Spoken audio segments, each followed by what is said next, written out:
Welcome to a number 1 in the Expert series, running a remote update server. But first, please subscribe to the channel, click on the like button, click the bell icon to get notified, and support me on Patreon if you can. There's a link in the description below.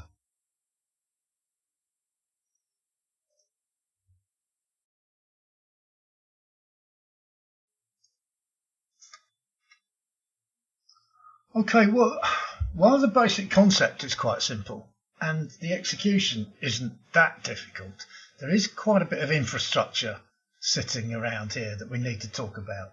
So let's look first of all at this thing, Node-RED, fabulous. That is the thing that runs the server. Now, I choose that because I like it. You could use Node.js and Express. You could use PHP running on IIS web server. Entirely up to you, as long as it performs the relevant logic, and that's what we're going to look at.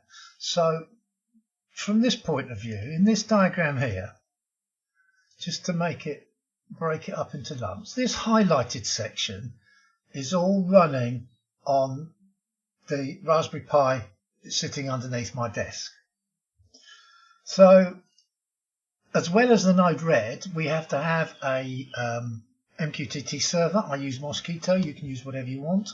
And the way that I do it, your mileage may vary, is that I have a little database of information about each of my boards, and the repo itself, basically the container for all of the binary images that you're going to deliver over the air.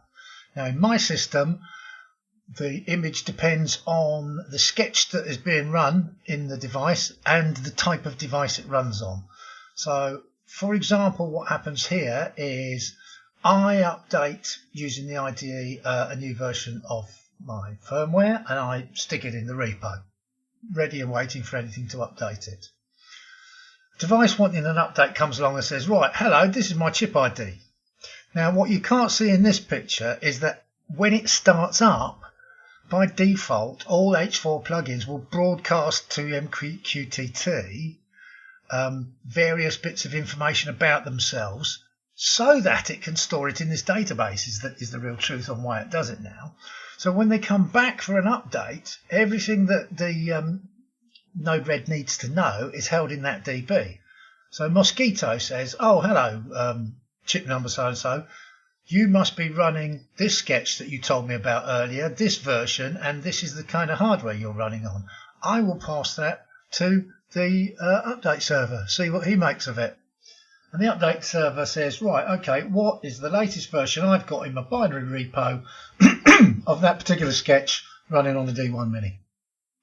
And the whole thing functions as an HTTP request. So if you're already running the latest version, you just get an error 304 back to the device, and it says, oh, okay, then I'll carry on.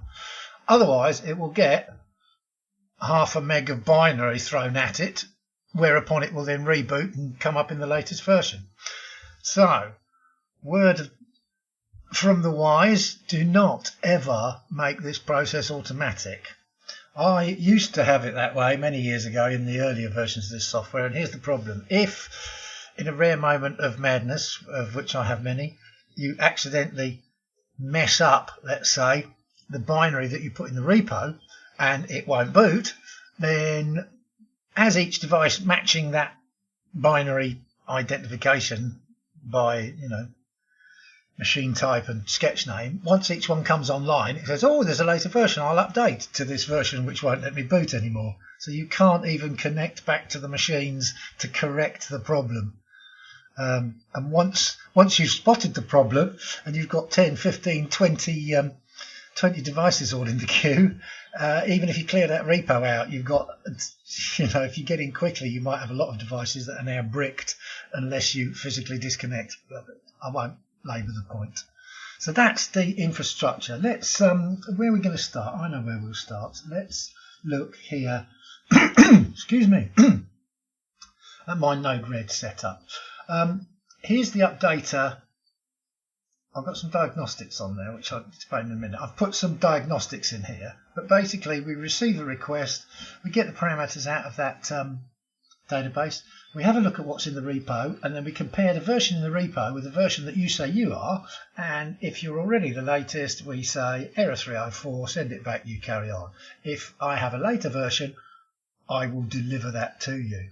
So one of the things that allows me to, I didn't want that one, I wanted another little one. Bear with me a second, I've lost a little window. No, it doesn't matter. I'll get it again here. Oh no, I won't. I know. I'll show you this. Right. So this is one of the things I love about Node-RED. It allows me to do this kind of thing. So here's all my devices that I've got online at the moment, and the one I'm going to update for you is this one, 118. And as you can see at the moment, this basically is a view on that little database. As you can see at the moment, it's running a sketch called the generic Sonoff D1 mini bin, and it's version 304. Now just let me sort these into order. Right, so there it is, and this control panel run by Node-RED allows me to do that kind of little thing, and there we go. I'm going to not minimise, but shrink it, because you'll see why in a minute. And there we are with H4 plugins running whatever it was called. I'm going to fix this later, it's a bit untidy at the moment, but just while we're here, I mean, whenever you switch this on, oops, sorry, I double clicked it. You see the control panel reflects it, and of course you can use the control panel to switch it back off as well. So at least we know we are talking to that one. As it says, it's 304. Okay, what I've done now, well not now, slightly earlier, is this sketch here, which is the generic Sonoff of which we speak. I changed it and added a line to it to say I am a later version. I then went into my main H4 source and was sneaky and changed that to a 5, and I then used the sketch export compile binary feature to create a binary of the name D1 mini bin. There it is there at 8:34, was about 20 minutes ago, and then I uploaded it to my repo, which is there. Now all that is a folder on my little Raspberry Pi, and it just happens to be called H4 firmware bin whatever, it doesn't matter. Node-RED knows where it is, and in 305 there is the later version 2034, just to confirm the time. That is effectively version 305, and the difference between that and what's currently running is that it says I'm a later version when you fire it up. So let's just make sure we clear out our diagnostic window so that we can see what's happening. Let's also look at our Mqtt message reporter, because that's going to be interesting. Let's just clear that tab. I've been doing some testing for you. Clear subscription history. Let's clear that. So we're now in a position where we have all the infrastructure in place. We have the repo with the 305 version in it. We've got a 304 version of the same code running quite happily now, being spoken to by our Node-RED, and there it is. Now you can use any of the standard methods. I can actually click on this, get a list here. I could scroll down to our update. I could click that and it would commence the update. I can use a serial command. I can do all those things. I'm going to use Mqtt because I want you to watch the messages that come through as it does this. As you can see, a couple of other devices of mine have just come online, and this is the information they pass when they start up. You see, they're all still running 304. Now, for reasons I don't quite understand at the moment, I think it's my rubbish network, but my Pi Mqtt server keeps going offline and these things keep disconnecting. So let's pray that it holds up for the duration of this. And what I'm going to do is I'm just going to get whoops, I've got that up twice, haven't I? I'm going to get that out of the way. I'm going to put this up there so that we can see that thing happening. And I am now going to send the command that says device called Light Rider here's an H4 command, remote update your firmware. Now, because of the way H4 plugin works, I could say all there, and every device in the network would look and see whether it needed an update. And for that reason, the way that the remote update process works in H4 plugins is that there's a random delay before it starts asking for the download. It can be up to 30 seconds, 30 or 40 seconds, because if you've got 20 or 30 devices, you don't want them all saying at the same time to the poor little Raspberry Pi, right, give me half a meg of new update, please. So it picks a number at random between, I think, 10 and 30 seconds. It takes about 15 or 20 to do the update. So it tries to stagger when they start to prevent overloading the server, if that makes any sense. So once I've issued this command, you may not see anything happen for a little while. But don't worry, I'll stay silent and you can listen to the cicadas chirping carefully, quietly in the evening through my open window. So we all ready? What just happened there?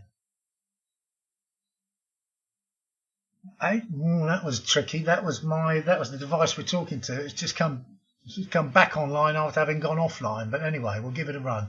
We'll send that. We don't get any error message. That's nice. And then we have to wait a little while for the update message to get through with that delay on the front. Let's have a look and see if it's received it, started it yet. No, it hasn't. It's clear the decks there to make sure that it's easier to see. And really all we can do now is twiddle our thumbs for 30 seconds or so until something happens.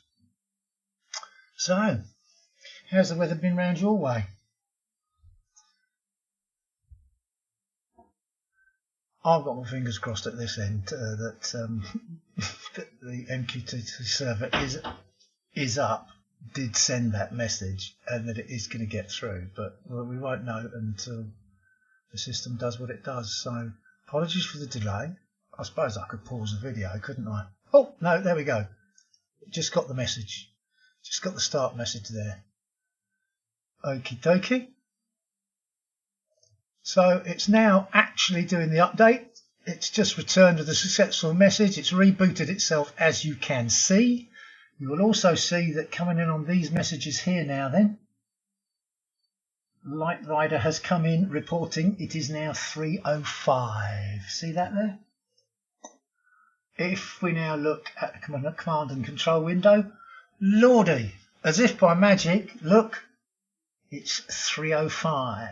And if we click on that to get a view on it, just to make sure, there we are, look, it's updated itself to version 3:05. Just to confirm that, in this diagnostic messages we see, I am a later version.